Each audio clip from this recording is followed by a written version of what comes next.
Hello everybody, welcome to the channel, Talking with Jay Springer. I'm your host Jay, giving you a video on the channel today.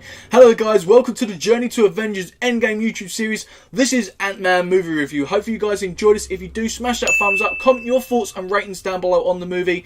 And don't forget to subscribe and hit that bell for much more. We've got a lot more to review in this MCU universe. We've got so much. We're only up to Ant-Man at the end of Phase 2. We've still got the rest of Phase 3 to review. If you've missed what we've done so far, there is an MCU place where you can check out all my other content, especially yesterday's video where I also spoke about the 5 people who I think will die in Avengers Endgame. There's all on that playlist, link in the description, annotation at the end of the video, and a card above my head you can click on, takes you to that place. Enjoy that playlist guys, and without further ado guys, let's get straight into the movie review. Ant-Man, the action-adventure comedy movie, which is about an hour and 57 minutes long, just under 2 hours. This was released on the 17th of July 2015. Dr. Hank Pym is forced out of his own company by Darren Cross. Hank recruits the talents from Scott Lang, a master thief who's just been released from prison. Lang becomes Ant-Man, trained by Pym, and armed with a suit that allows him to shrink, possess superhuman strength, and control an army of ants.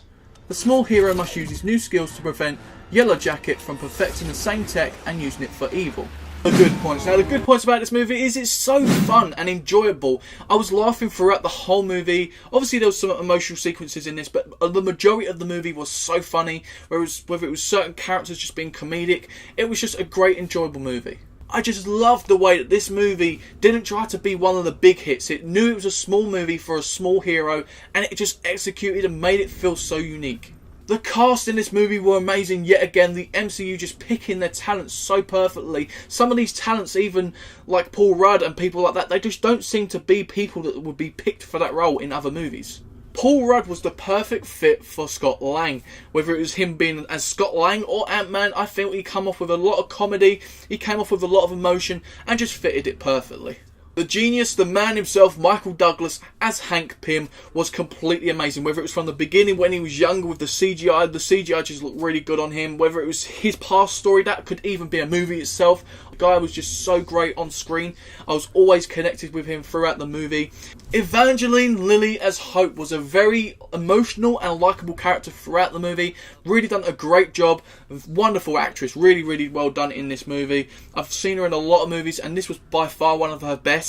I really enjoyed her character. I liked the fact that she never knew much about her mother's death or where her mother is, for instance, in the beginning, and you see the troubles with her and Hank, her father, just go through the whole movie, and then suddenly the end of the movie, it's obviously all happy, they understand each other, they were working as a team.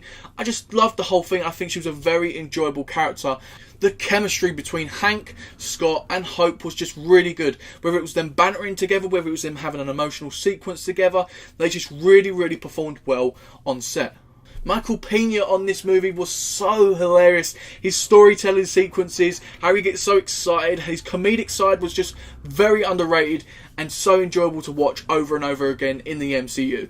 Yet again, the action sequences were awesome from beginning to end. Some of the graphics work, the editing, the visuals, the CGI, it was just all came together in this movie, just executed perfectly. The end battle between Yellow Jacket and Ant-Man was really awesomely done. I loved the fact that the execution of this movie was so well done with the directing and the writing. It was just superb. And the last of the good points, in my personal opinion, the movie expanded the Marvel Universe, which was so cool with the Quantum Realm and all the other work. It just really expanded it, and it makes it much more enjoyable for the future of the MCU. Now we go on to the bad points. Now there's not a lot of bad points, there's only 2. We go on to the first one, and that is the first 20 minutes of the movie felt a mixture of genres, and it felt a mixture of emotions. I didn't know what to believe, and the tone of the movie just felt unstable. They was trying to tell all different stories, and it just sort of made me feel unsure of what I was supposed to feel in the movie. Yeah, it didn't knock me off massively. Once we got to the end of the movie, I sort of forgot about it, or halfway through the movie, forgot about it. It was still enjoyable. It was just, it felt like they crammed it all in the beginning to get the story over with, and then suddenly get into the action. And the last bad point of the movie is Darren Cross. Now, what I mean by this is the transition, how he became Yellow Jacket. You had a big build throughout the movie. He was really cool as a bad guy. How quickly he transitioned just felt very rushed, very forced, and he sort of came off like an Obadiah Stane sort of copy in a way. There was a lot of similarities, which I didn't really like that. Sometimes he felt very forced, like onto us in the movie. So guys, it is rating time. Let's have a look at the critics of what they rated this movie. We have Rotten Tomatoes giving it at 82%, IMDb giving it a 7.3 out of 10, and Metacritic giving it a 64. My rating for this movie will be a 7.8 out of 10. This makes this movie totally awesome. This movie was a hell of a fun to go back and watch, and I really enjoyed it. It was very underrated in the MCU, in my opinion. I hear a lot of people saying this movie is very boring, they just didn't enjoy it, it wasn't funny.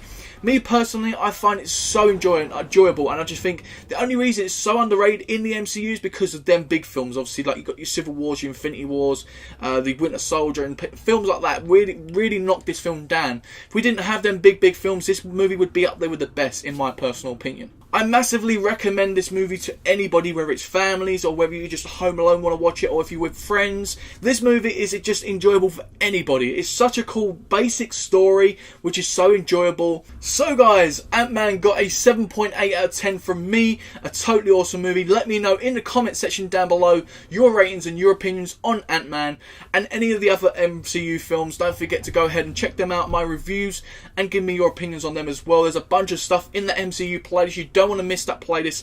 Link in the description, annotation at the end of the video, and just enjoy that playlist. There's a bunch of stuff in there. Don't forget, if you enjoyed this review as well, smash that thumbs up as well as subscribe and hit that bell for much more. We're on the road to 100 subscribers, hopefully reaching that by the time Endgame comes out. We're very close, guys. Thank you to everybody for the support. Hopefully you enjoyed this video, and don't forget guys, I've been me, you've been you, and I'll see you next time guys on Talking with Jay Springer.